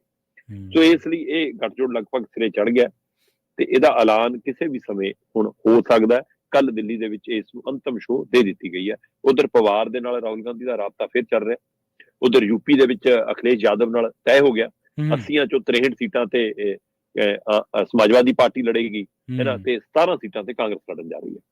ਸੋ ਉਹ ਵੀ ਗੱਠਜੋੜ ਸਿਰੇ ਚੜ ਗਿਆ ਅਖਿਲੇਸ਼ ਨਾਲ। ਸੋ ਇਸ ਲਈ ਮੁੜ ਕੇ ਇੰਡੀਆ ਗੱਠਜੋੜ ਦਾ ਕੱਚਾ ਪੱਕਾ ਜਾਂ ਮੂੰਹ ਮਹਾਂਦਰਾ ਦਿਖ ਸਕਦਾ, ਉਹ ਕਿੰਨਾ ਕਾਮਯਾਬ ਹੋਊਗਾ ਨਹੀਂ ਆਉਣ ਵਾਲਾ ਸਮਾਂ ਦੱਸੂ। ਇਹਦੇ ਇਸ ਹਿਸਾਬ ਨਾਲ ਤਾਂ ਫਿਰ ਕਾਂਗਰਸ ਫਾਇਦੇ 'ਚ ਰਹਿ ਗਈ ਸ਼ਰਮਾ ਜੀ। ਪਹਿਲਾਂ ਇਹਨਾਂ ਦਾ ਪੰਜਾਬ ਪਿੱਛੇ ਬਾਰਗੇਨਿੰਗ ਬਹੁਤ ਹੋਈ ਸੀ, ਕਾਂਗਰਸੀ ਦਿੱਲੀ ਦੇ ਵਿੱਚ ਵੀ ਲੈ ਗਏ ਤੇ ਹਰਿਆਣੇ ਦੇ ਵਿੱਚ ਵੀ ਸੀਟਾਂ ਨੂੰ 1 ਹੀ ਦੇ ਗਏ ਤੇ ਫਿਰ ਮਨਾ ਗਈ ਤਾਂ ਮਤਲਬ ਆਪਣੀਆਂ ਸ਼ਰਤਾਂ ਕਾਂਗਰਸ। ਹਾਂ ਬਿਲਕੁਲ, ਚੰਡੀਗੜ੍ਹ ਵੀ ਲੈ ਗਏ, ਚੰਡੀਗੜ੍ਹ ਵੀ ਲੈ ਗਏ ਕਿਉਂਕਿ ਭਗਵੰਤ ਮਾਨ ਜੀ ਤਾਂ 14 ਕਹਿੰਦੇ ਸੀ, ਇੱਕ ਤਾਂ ਘੱਟ ਹੀ ਗਈ ਫਿਰ ਜੀ। ਤੇ ਕਿਸਾਨਾਂ ਦੇ ਹੱਕ ਦੇ ਵਿੱਚ ਬੋਲਣ ਵਾਲੇ ਭਾਜਪਾ ਲੀਡਰ ਦੇ ਟਿਕਾਣੇ ਤੇ ਕਹਿੰਦੇ ਸੀਬੀਆਈ ਨੇ ਛਾਪੇ ਮਾਰਿਆ ਜੀ। ਛਾਪੇ ਵੀ ਕਹਿੰਦੇ ਅਣਗਿਣਤੀ ਵੱਜ ਗਏ, ਕਾਫੀ ਥਾਵਾਂ ਤੇ ਛਾਪੇਮਾਰੀ ਹੋਈ ਹੈ। ਬਿਲਕੁਲ, ਇਹਦੇ ਵਿੱਚ ਕੋਈ ਦੋ ਰਾਏ ਨਹੀਂ। ਭਾਜਪਾਈ ਲੀਡਰ ਨੇ, ਚੰਗੇ ਪੁਰਾਣੇ ਸੰਘੀ ਲੀਡਰ ਨੇ ਤੇ ਵੱਡੇ ਲੀਡਰਾਂ ਦੇ ਨੇੜੇ ਰਹੇ ਨੇ, ਜੰਮੂ ਕਸ਼ਮੀਰ ਦੇ ਮਤਲਬ ਰਾਜਪਾਲ ਚੱਲੇ ਆਉਂਦੇ ਰਹੇ ਨੇ, ਠੀਕ ਹੈ ਨਾ, ਸਤਿਆਪਾਲ ਮਲਿਕ, ਪਰ ਕਿਸਾਨੀ ਹੱਕਾਂ ਲਈ ਡਟ ਕੇ ਬੋਲਦੇ ਰਹੇ। ਸਰਕਾਰੀ ਸਟੇਜ ਤੋਂ ਵੀ ਪਰਵਾਹ ਨਹੀਂ ਕਰਦੇ ਸੀ ਸਤਿਆਪਾਲ ਮਲਿਕ, ਤੇ ਉਹ ਇਸ ਲਈ ਉਹਨਾਂ ਨੇ ਜਿਸ ਕਦਰ ਕਿਸਾਨਾਂ ਦੇ ਹੱਕ 'ਚ ਬੋਲੇ ਨੇ, ਸ਼ਾਇਦ ਉਹਦਾ ਉਹਨਾਂ ਨੂੰ ਇਨਾਮ ਦਿੱਤਾ ਹੈ। ਸੀਬੀਆਈ ਨੇ ਛਾਪਾ ਮਾਰਿਆ। ਬਿਲਕੁਲ ਤੁਹਾਡੀ ਗੱਲ ਦਰੁਸਤ ਹੈ ਕਿ ਛਾਪਾ ਵੀ 1-2 ਨਹੀਂ, 29 ਟਿਕਾਣਿਆਂ ਤੇ ਛਾਪੇ ਜੀ, 29 ਟਿਕਾਣਿਆਂ ਦੇ। ਮਤਲਬ ਸਤਪਾਲ ਮਲਿਕ ਦਾ ਕਿਤੇ ਰਹਿਣ ਬਸੇਰਾ, ਕਿਤੇ ਘਰ, ਕਿਤੇ ਦਫ਼ਤਰ, ਕਿਤੇ ਕੋਈ ਹੋਰ ਰਿਸ਼ਤੇਦਾਰ, ਕਿਤੇ ਕੋਈ ਡਰਾਈਵਰ, ਕਿਤੇ ਕੋਈ ਕਰਮਚਾਰੀ, ਸਾਰੇ ਕੋਈ ਛੱਡੇ ਨਹੀਂ। ਸੋ ਮਾਮਲਾ ਬਣਾ ਰਹੇ ਨੇ, ਕਹਿੰਦੇ ਜੀ 2200 ਕਰੋੜ ਦਾ ਕੀਰੂ ਪਣ ਬਿਜਲੀ ਪ੍ਰੋਜੈਕਟ ਹੈ ਜਿਹੜਾ, ਉਸ ਮਾਮਲੇ 'ਚ ਕਹਿੰਦੇ ਜੀ ਭ੍ਰਸ਼ਟਾਚਾਰ ਹੋਇਆ, ਉਹਦੀ ਅਸੀਂ ਜਾਂਚ ਕਰਨੀ।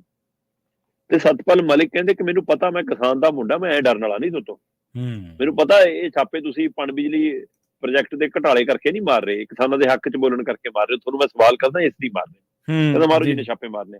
ਕਹਿੰਦੇ ਉਹਨੂੰ ਉਸ ਸਮੇਂ ਮਾਰ ਰਹੇ ਹੋ ਜਦੋਂ ਮੈਂ ਪਿਛਲੇ 3 ਦਿਨਾਂ ਤੋਂ ਹਸਪਤਾਲ 'ਚ ਦਾਖਲ ਆ, ਮੇਰੀ ਸਿਹਤ ਠੀਕ ਨਹੀਂ ਹੈ। ਤੇ ਕਹਿੰਦੇ ਕੋਈ ਗੱਲ ਨਹੀਂ, ਮੈਂ ਪਰ ਤਾਂ ਵੀ ਡਰਦਾ ਨੀਗਾ, ਤੁਸੀਂ ਤਾਂ ਮੇਰੇ ਕਰਮਚਾਰੀਆਂ ਨੂੰ ਵੀ ਤੰਗ ਕਰ ਰਹੇ ਹੋ, ਮੇਰੇ ਮੁਲਾਜ਼ਮਾਂ ਨੂੰ। ਤੇ ਕਹਿੰਦੇ ਹੱਦ ਤਾਂ ਇਸ ਗੱਲ ਦੀ ਹੈ ਕਿ ਇਸੇ ਮਸਲਿਆਂ ਤੇ ਘੁਟਾਲਿਆਂ ਦੀ ਸੰਬੰਧ 'ਚ ਜਿਹੜੀ ਸ਼ਿਕਾਇਤ ਮੈਂ ਕੀਤੀ ਸੀ, ਜਿਨ੍ਹਾਂ ਦੇ ਖਿਲਾਫ ਮੈਂ ਸ਼ਿਕਾਇਤ ਕੀਤੀ ਸੀ, ਉਹਨਾਂ ਦੀ ਇਨਕੁਆਇਰੀ ਵੀ ਨਹੀਂ ਖੋਲੀ ਤੁਸੀਂ। ਸੋ ਇਸ ਲਈ ਕਹਿੰਦੇ ਸਾਰਾ ਸ਼ੰਕਾ ਸ਼ੋਭਾ ਮੈਨੂੰ ਲੱਗਦਾ ਕਿ ਤੁਸੀਂ, ਉਹ ਕਹਿੰਦੇ ਕਿ ਤਾਨਾਸ਼ਾਹ ਬਣ ਗਈਆਂ ਸਰਕਾਰੀ ਏਜੰਸੀਆਂ ਤੇ ਤਾਨਾਸ਼ਾਹੀ ਤਰੀਕੇ ਨਾਲ ਮੇਰੇ ਤੇ ਇਹ ਹਮਲਾ ਕੀਤਾ। 3-4 ਦਿਨਾਂ ਤੋਂ ਮੈਂ ਬਿਮਾਰ ਸੀਗਾ, ਸੋ ਇਸ ਲਈ 100 ਤੋਂ ਵੱਧ ਅਧਿਕਾਰੀ ਇਸ ਛਾਪੇ 'ਚ ਸ਼ਾਮਲ ਸੀਗੇ। ਜੰਮੂ ਕਸ਼ਮੀਰ, ਪੰਜਾਬ, ਹਰਿਆਣਾ, ਯੂਪੀ, ਬਿਹਾਰ, ਰਾਜਸਥਾਨ, ਦਿੱਲੀ, ਮੁੰਬਈ 29 ਤੋਂ ਵੱਧ ਥਾਵਾਂ ਤੇ ਇਹਨਾਂ ਥਾਵਾਂ ਦੇ ਉੱਤੇ ਛਾਪੇਮਾਰੀ ਹੋਈ ਹੈ। ਇੱਥੋਂ ਅੰਦਾਜ਼ਾ ਲਾ ਲਓ ਕਿ ਕਿੰਨਾ ਮਾਮਲਾ ਵੱਡਾ ਹੋਊਗਾ। ਮੈਂ ਦੇਖ ਰਿਹਾ ਸੀਗਾ ਕਿ ਦਿੱਲੀ ਦੇ ਵਿੱਚ R K Puram, Dwarka, Asian games village, ਉਹਨਾਂ ਸਾਰੇ ਟਿਕਾਣਿਆਂ ਤੇ ਛਾਪੇਮਾਰੀ ਆ। ਫਿਰ ਗੁੜਗਾਉਂ ਦੇ ਵਿੱਚ, ਬਾਗਪਾਤ ਦੇ ਵਿੱਚ ਉਹਨਾਂ ਨਾਲ ਸੰਬੰਧਿਤ ਵਿਅਕਤੀਆਂ ਦੇ 2 ਟਿਕਾਣਿਆਂ ਤੇ ਛਾਪੇਮਾਰੀ ਕੀਤੀ ਗਈ ਆ, ਹੈ ਨਾ। ਫਿਰ ਚਨਾਬ ਵੈਲੀ ਦੇ ਵਿੱਚ ਉਹ ਸਾਰਾ ਮਤਲਬ ਫਿਰ 2200 ਕਰੋੜ ਦਾ ਇਹ ਕੀਰੂ ਘੁਟਾਲੇ ਦਾ ਹਵਾਲਾ ਦੇ ਕੇ ਛਾਪੇਮਾਰੀ ਹੋਈ ਹੈ। ਸੋ ਮਲਖੋਰਾਂ ਨੂੰ ਸਾਰੇ ਲੋਕ ਸੁਣਦੇ, ਜਾਣਦੇ, ਪਹਿਚਾਣਦੇ ਨੇ, ਸੋ ਉਹਨਾਂ ਦੇ ਅੰਦਾਜ਼ ਤੋਂ ਵੀ ਵਾਕਫ ਨੇ, ਤੇ ਇਸ ਲਈ ਸ਼ਾਇਦ ਉਹਨਾਂ ਦੀ ਉਹ ਆਜ਼ਾਦ ਬੋਲਣ ਦੀ ਸ਼ੈਲੀ ਨੇ ਹੀ ਕੇਂਦਰ ਨੂੰ ਜਾਂ ਭਾਜਪਾ ਨੂੰ ਡਰਾਇਆ, ਤੇ ਇਸ ਲਈ ਉਹਨਾਂ ਤੇ ਛਾਪੇਮਾਰੀ ਹੋਈ। ਜਾਂ ਸੱਚਮੁੱਚ ਕੋਈ ਘੁਟਾਲਾ ਇਹਦਾ ਪ੍ਰਤੱਖ ਪ੍ਰਮਾਣ ਜੇਕਰ ਸਹੀ ਦਸਤਾਵੇਜ਼ਾਂ ਨਾਲ ਅੱਗੇ ਵਧਦੇ ਨੇ ਤਾਂ ਅਦਾਲਤ ਸਾਹਮਣੇ ਆ ਜਾਏਗਾ। ਫਿਲਹਾਲ ਇਹ ਘੇਰਾਬੰਦੀ ਲੱਗਦੀ ਹੈ, ਕਿਉਂਕਿ ਇੱਕ ਵਾਰ ਫਿਰ ਕਿਸਾਨ ਅੰਦੋਲਨ ਚੱਲ ਰਿਹਾ ਤੇ ਉਹਨਾਂ 'ਚ ਸਤਪਾਲ ਮਲਿਕ ਫੇਰ ਨਾ ਕਿਤੇ ਕੋਈ ਮੁੱਦਾ ਬਣਾ ਲੈ ਕਿ ਉਹਨਾਂ ਨੂੰ ਚੁੱਪ ਕਰਾਉਣ ਦੀ ਕਵਾਇਦ ਹੈ ਜਾਂ ਰੂਟੀਨ ਕਾਰਵਾਈ ਹੈ। ਜੀ ਬਿਲਕੁਲ। ਤੇ ਜਾਂਦਿਆਂ ਦੀ ਗੱਲ ਕਰੀਏ ਸ਼ਰਮਾ ਜੀ, ਪੰਜਾਬ ਵਿਧਾਨ ਸਭਾ ਦੇ ਇਜਲਾਸ ਦੀ 1 ਤੋਂ 15 ਮਾਰਚ ਤੱਕ ਕਹਿੰਦੇ ਜਿਹੜਾ ਬਜਟ ਇਜਲਾਸ ਹੋਣਾ ਉਹ ਹੰਗਾਮਾ ਭਰਪੂਰ ਹੋਊਗਾ। ਬਿਲਕੁਲ ਪ੍ਰਵੀਨ ਜੀ, ਇਸ ਵਾਰ ਦਾ ਬਜਟ ਇਜਲਾਸ ਕਾਫੀ ਹੰਗਾਮਾ ਭਰਪੂਰ ਹੋਏਗਾ ਜੀ। ਬੇਸ਼ੱਕ ਇਹ ਆਪਾਂ ਪਹਿਲਾਂ ਹੀ ਗੱਲ ਕਰ ਚੁੱਕੇ ਸੀ ਕਿ ਚੋਣ ਜਾਬਤਾ ਲੱਗਣ ਤੋਂ ਪਹਿਲਾਂ ਪੰਜਾਬ ਸਰਕਾਰ ਚਾਹੁੰਦੀ ਹੈ ਕਿ ਅਸੀਂ ਆਪਣਾ ਬਜਟ ਪੇਸ਼ ਕਰ ਦਈਏ, ਔਰ ਆਪਾਂ ਗੱਲ ਕਰ ਰਹੇ ਸੀ ਕਿ 2 ਤਰੀਕ ਤੋਂ ਲੈ ਕੇ 12-13 ਤਰੀਕ ਤੱਕ ਦੇ ਦਰਮਿਆਨ ਇਹ ਬਜਟ ਸੈਸ਼ਨ ਹੋ ਸਕਦਾ। ਸੋ ਇਸ ਲਈ 1 ਮਾਰਚ ਤੋਂ ਲੈ ਕੇ 15 ਮਾਰਚ ਤੱਕ ਦੀ ਤਰੀਕ ਰੱਖੀ ਆ, ਜਿਹਦੇ ਦਰਮਿਆਨ ਬਜਟ ਪੇਸ਼ ਕੀਤਾ ਜਾਣਾ, ਬਜਟ ਤੇ ਚਰਚਾ ਹੋਣੀ ਆ। 1 ਮਾਰਚ ਨੂੰ ਰਾਜਪਾਲ ਜੀ ਦਾ ਭਾਸ਼ਣ ਹੋਊਗਾ, ਹੈ ਨਾ। ਫਿਰ 4 ਤਰੀਕ ਨੂੰ ਉਹਦੇ ਪਰ ਚਰਚਾ ਹੋਊਗੀ, ਫਿਰ 5 ਤਰੀਕ ਨੂੰ ਆਮ ਬਜਟ ਪੇਸ਼ ਹੋਊਗਾ, ਫਿਰ 6-7 ਨੂੰ ਉਹਦੇ ਪਰ ਚਰਚਾ ਹੋਊਗੀ, ਤੇ ਫਿਰ ਬਾਕੀ ਦਿਨਾਂ 'ਚ ਬਾਕੀ ਕੰਮ ਹੋਣਗੇ। ਹੁਣ 1 ਤਰੀਕ ਤੋਂ ਲੈ ਕੇ 15 ਮਾਰਚ ਤੱਕ ਦੇਖਣ ਨੂੰ ਇਹ ਲੱਗਦਾ ਕਿ 15 ਦਿਨਾਂ ਦਾ ਬਜਟ ਸੈਸ਼ਨ। ਠੀਕ ਹੈ ਜੀ। ਪਰ ਹਕੀਕਤ ਇਹ ਹੈ ਕਿ 2 ਤੇ 3 1 ਤਰੀਕ ਨੂੰ ਸ਼ੁਰੂ ਹੋਣਾ, 2 ਤੇ 3 ਨੂੰ ਸ਼ਨੀ ਐਤਵਾਰ ਛੁੱਟੀ ਆ। ਫਿਰ 4 ਨੂੰ ਰਾਜਪਾਲ ਦੇ ਭਾਸ਼ਣ ਤੇ ਬਹਿਸ ਹੋ ਕੇ 5 ਨੂੰ ਬਜਟ ਪੇਸ਼ ਹੋਣਾ, 6-7 ਨੂੰ ਬਜਟ ਤੇ ਚਰਚਾ, 8 ਦੀ ਮਹਾਸ਼ਿਵਰਾਤਰੀ ਦੀ ਛੁੱਟੀ ਆ ਗਈ, 9 ਤੇ 10 ਨੂੰ ਫਿਰ ਸ਼ਨੀ ਐਤਵਾਰ ਆ ਗਿਆ, ਤੇ ਫਿਰ ਉਹ ਤੋਂ ਬਾਅਦ 11-12 ਤੋਂ ਫਿਰ ਸੈਸ਼ਨ ਚੱਲਣਾ। ਸੋ ਇਸ ਤਰ੍ਹਾਂ ਕੁੱਲ ਮਿਲਾ ਕੇ 9-10 ਦਿਨ ਦਾ ਹੀ ਸੈਸ਼ਨ ਬਣਦਾ। ਪਰ ਹੰਗਾਮਾ ਭਰਪੂਰ ਇਸ ਲਈ ਰਹਿਣਾ ਪ੍ਰਵੀਨ ਜੀ ਕਿ ਇੱਕ ਤਾਂ 2 ਸਾਲਾਂ ਦੀ ਕਾਰਗੁਜ਼ਾਰੀ ਦੇ ਹਵਾਲੇ ਨਾਲ ਆਮ ਆਦਮੀ ਪਾਰਟੀ ਨੂੰ ਲੱਗਦਾ ਕਿ ਜਿਹੜੀਆਂ ਆਮ ਚੋਣਾਂ ਨੇ, ਲੋਕ ਸਭਾ ਚੋਣਾਂ ਨੇ, ਉਹ ਤੋਂ ਪਹਿਲਾਂ ਸਾਡਾ ਇਹ ਬਜਟ ਆ, ਅਸੀਂ ਇਹਦੇ ਰਾਹੀਂ ਆਪਣੇ ਦਾਅਵੇ, ਵਾਅਦੇ, ਨਵੀਆਂ ਗਰੰਟੀਆਂ, ਨਵੇਂ ਲਾਰੇ, ਨਵੀਆਂ ਸਹੂਲਤਾਂ ਦੇ ਕੁਝ ਇਹੋ ਜਿਹੇ ਦਮਗਜੇ ਮਾਰੀਏ ਤਾਂ ਕਿ ਸਾਡੀ ਵੋਟ ਬੈਂਕ ਬਣੀ ਰਹੇ ਤੇ ਸਾਨੂੰ ਲੋਕ ਸਭਾ ਚੋਣਾਂ ਜਿੱਤਣੀਆਂ ਆਸਾਨ ਹੋ ਜਾਣ। ਤੇ ਦੂਸਰਾ ਉਹ ਲੱਗਦਾ ਕਿ 2 ਸਾਲ ਦੇ ਕਾਰਗੁਜ਼ਾਰੀ ਦੀ ਆਪਣੀ ਰਿਪੋਰਟ ਪੇਸ਼ ਕਰਕੇ ਅਸੀਂ ਵਾਹ-ਵਾਹੀ ਕੱਟਣ ਦੀ ਕੋਸ਼ਿਸ਼ ਕਰੀਏ। ਤੇ ਉਧਰ ਵਿਰੋਧੀ ਧਿਰਾਂ ਇੰਤਜ਼ਾਰ ਕਰ ਰਹੀਆਂ ਨੇ ਕਿ ਇਸ ਵਾਰ ਘੇਰਾਂਗੇ, ਤੇ ਉਹਨਾਂ ਨੂੰ ਲੱਗਦਾ ਕਿ ਪੰਜਾਬ ਦੇ ਵਿੱਚ ਚਾਹੇ ਨਸ਼ੇ ਵਾਲਾ ਮੁੱਦਾ, ਚਾਹੇ ਮਾਈਨਿੰਗ ਵਾਲਾ ਮੁੱਦਾ, ਚਾਹੇ ਬੇਰੁਜ਼ਗਾਰੀ ਵਾਲਾ ਮੁੱਦਾ, ਚਾਹੇ ਧਰਨੇ ਪ੍ਰਦਰਸ਼ਨ ਵਾਲਾ ਮੁੱਦਾ, ਚਾਹੇ ਕਿਸਾਨੀ ਦਾ ਮਸਲਾ, ਇਹਨਾਂ ਸਾਰੇ ਮਸਲਿਆਂ ਤੇ, ਚਾਹੇ ਹਵਾਈ ਜਹਾਜ਼ ਉਡਾਉਣ ਦਾ ਮਸਲਾ, ਚਾਹੇ ਫੰਡਾਂ ਦਾ ਮਸਲਾ, ਹੈ ਨਾ, ਚਾਹੇ ਇਸ਼ਤਿਹਾਰਬਾਜ਼ੀ ਦਾ ਮਸਲਾ, ਇਹਨਾਂ ਸਾਰੇ ਮਸਲਿਆਂ ਤੇ ਅਸੀਂ ਘੇਰਾਂਗੇ ਸਰਕਾਰ ਨੂੰ। ਪਰ ਪ੍ਰਵੀਨ ਜੀ, ਹਾਲਾਤ ਦੇਖੋ ਕਿਵੇਂ ਬਦਲਦੇ ਨੇ। ਕਿਸੇ ਸਮੇਂ ਆਮ ਆਦਮੀ ਪਾਰਟੀ ਵਿਰੋਧੀ ਧਿਰ 'ਚ ਸੀ, ਕਾਂਗਰਸ ਸੱਤਾ ਵਿੱਚ ਸੀ, ਤੇ ਆਮ ਆਦਮੀ ਪਾਰਟੀ ਬਾਈਕਾਟ ਕਰਕੇ ਬਾਹਰ ਆਉਂਦੀ ਸੀ ਕਿ MSP ਲਿਆਓ, MSP ਦਾ ਬਿੱਲ ਲਿਆਓ, ਇਹ ਪੰਜਾਬ ਸਰਕਾਰ ਦਾ ਕੰਮ ਹੈ, ਇਹ ਦੇਖੋ ਜੀ ਕਾਂਗਰਸੀ ਲਿਆਉਂਦੇ ਨਹੀਂ ਗਈ, ਸਾਡੀ ਸਰਕਾਰ ਆ ਗਈ, ਅਸੀਂ ਲਿਆਵਾਂਗੇ। ਬਾਹਰ ਆ ਕੇ ਮੀਡੀਆ 'ਚ ਬੋਲਦੇ ਸੀ, ਭਗਵੰਤ ਮਾਨ ਹੋਰੀ ਵੀ ਬੋਲਦੇ ਸੀ। ਸੋ ਹੁਣ ਇਸ ਵਾਰ ਸਥਿਤੀ ਬਿਲਕੁਲ ਉਲਟ ਹੋਏਗੀ। ਹੁਣ ਕਾਂਗਰਸ MSP ਦੀ ਮੰਗ ਕਰੇਗੀ, ਹੈ ਨਾ, ਤੇ ਆਮ ਆਦਮੀ ਪਾਰਟੀ ਉਹਨੂੰ ਬਚਾ ਕਰੇਗੀ ਕਿ ਨਹੀਂ, ਇਹ ਤਾਂ ਕੇਂਦਰ ਦਾ ਵਿਸ਼ਾ। ਸੋ ਇਸ ਲਈ ਰਾਜਨੀਤੀ ਕਿਵੇਂ ਬਦਲਦੀ ਤੁਸੀਂ ਇਹਦਾ ਅੰਦਾਜ਼ਾ ਦੇਖ ਲਓ। ਇਸ ਵਾਰ ਇਹ ਡਰਾਮਾ ਵੀ MSP ਨੂੰ ਲੈ ਕੇ ਵੀ ਹੋਏਗਾ, ਪਰ ਦੇਣਾ ਤਾਂ ਕੋਈ ਧਿਰ ਨਹੀਂ ਚਾਹੁੰਦੀ। ਜੇ ਚਾਹੁੰਦੇ ਹੁੰਦੇ ਤਾਂ ਆਮ ਆਦਮੀ ਪਾਰਟੀ ਹੁਣ ਤੱਕ ਦੇਣ ਦੀ, ਜੇ ਕਾਂਗਰਸ ਦੀ ਇੱਛਾ ਹੁੰਦੀ ਤਾਂ ਕਿੰਨੀ ਵਾਰ ਕੇਂਦਰ 'ਚ ਵੀ ਰਾਜ ਰਿਹਾ ਸਵਾਮੀਨਾਥਨ ਦੀ ਰਿਪੋਰਟ ਪਹਿਲੇ ਲਾਗੂ ਕਰ ਰਹੇ ਨੇ। ਸੋ ਇਸ ਲਈ ਇਹ ਸਾਰੀਆਂ ਸਮਾਂ ਲਗਾਉਣਾ ਚਾਹੁੰਦੀਆਂ ਨੇ, ਪਰ ਇਸ ਵਾਰ ਆਮ ਆਦਮੀ ਪਾਰਟੀ ਨੂੰ ਸਵਾਲ ਤਿੱਖੇ ਹੋਣਗੇ, ਘੇਰਾਬੰਦੀ ਤਿੱਖੀ ਹੋਊਗੀ, ਜਵਾਬ ਦੇਣੇ ਔਖੇ ਹੋਣਗੇ। ਪਰ ਉਹਨਾਂ ਨੂੰ ਲੱਗਦਾ ਕਿ ਸਾਡੇ ਕੋਲ ਇੱਕ ਮਹਾਰਥੀ ਹੈਗਾ ਤੰਜ ਕਸਣ ਲਈ, ਚੁਟਕਲੇ ਸੁਣਾਉਣ ਲਈ, ਕਿਸੇ ਸੁਣਾਉਣ ਲਈ, ਸ਼ਾਇਦ ਉਹਦੇ ਸਾਰੇ ਅਸੀਂ ਬਚ ਜਾਣਗੇ। ਬਿਲਕੁਲ ਜੀ। ਦੇਖੋ ਰਾਹੁਲ ਗਾਂਧੀ, ਜਿਵੇਂ ਤੁਸੀਂ ਇੱਕ ਦਿਨ ਚਰਚਾ ਵੀ ਕੀਤੀ ਸੀ, ਵੀ ਹੁਣ ਕਹਿ ਰਹੇ ਆ ਵੀ ਅਸੀਂ MSP ਦੇਵਾਂਗੇ, ਤੇ ਜਦੋਂ UPA 10 ਸਾਲ ਰਾਜ ਕਰਕੇ ਗਈ ਆ, ਉਹ ਰਿਪੋਰਟਾਂ ਤਾਂ ਉਦੋਂ ਪਹਿਲਾਂ ਨਹੀਂ। ਤੇ ਜਿਹੜੇ ਆ ਸਾਡੇ ਹੁਣ ਸੱਤਾਧਾਰੀ ਨੇ, ਭਗਵੰਤ ਮਾਨ ਸਾਹਿਬ ਹੋਣੀ, ਇਹਨਾਂ ਨੂੰ ਅਸਲ ਦੇ ਵਿੱਚ ਜੇ ਗੱਠਜੋੜ ਹੋ ਜਾਂਦਾ ਸ਼ਰਮਾ ਜੀ, ਇਹਨਾਂ ਦਾ ਸੈਸ਼ਨ ਸੌਖਾ ਲੰਘ ਜਾਂਦਾ, ਕਿਉਂਕਿ ਆਪੋਜੀਸ਼ਨ ਦੇ ਵਿੱਚ ਕਾਂਗਰਸ ਸੀ, ਉਹਨਾਂ ਨੇ ਬੋਲਣਾ ਨਹੀਂ ਸੀ। ਹੁਣ ਗੱਠਜੋੜ ਹੋਣ ਕਰਕੇ ਬਸ ਜਿਵੇਂ ਤੁਸੀਂ ਕਿਹਾ ਵੀ ਸਾਰੀ ਡੋਰ ਮਾਨ ਸਾਹਿਬ ਤੇ। ਵੈਸੇ ਵੀ ਪੰਜਾਬ ਦੇ ਵਿੱਚ ਮਾਨ ਸਾਹਿਬ, ਕੇਂਦਰ ਦੇ ਵਿੱਚ ਮੋਦੀ ਸਾਹਿਬ, ਹੋਰ ਕਿਸੇ ਕੈਬਨਿਟ ਮੰਤਰੀ ਦਾ ਨਾ ਇੱਥੇ ਪਤਾ ਹੈ ਤੇ ਨਾ ਉੱਥੇ ਪਤਾ ਜੀ। ਸ਼ਰਮਾ ਜੀ, ਇਹਨਾਂ ਖਾਸ ਖਬਰਾਂ ਤੇ ਖਾਸ ਜਾਣਕਾਰੀਆਂ ਦੇ ਲਈ ਬਹੁਤ ਬਹੁਤ ਧੰਨਵਾਦ ਜੀ। ਪ੍ਰੋਗਰਾਮ ਖਬਰ ਤੇ ਨਜ਼ਰ ਆਪਾਂ ਇੱਥੇ ਸਮਾਪਤ ਕਰਾਂਗੇ। ਤੁਹਾਡਾ ਸਾਰਿਆਂ ਦਾ ਵੀ ਬਹੁਤ ਧੰਨਵਾਦ। ਸਤਿ ਸ਼੍ਰੀ ਅਕਾਲ। ਜੁੜੇ ਰਹੋ ਪੰਜਾਬੀ ਰੇਡੀਓ USA ਦੇ ਨਾਲ।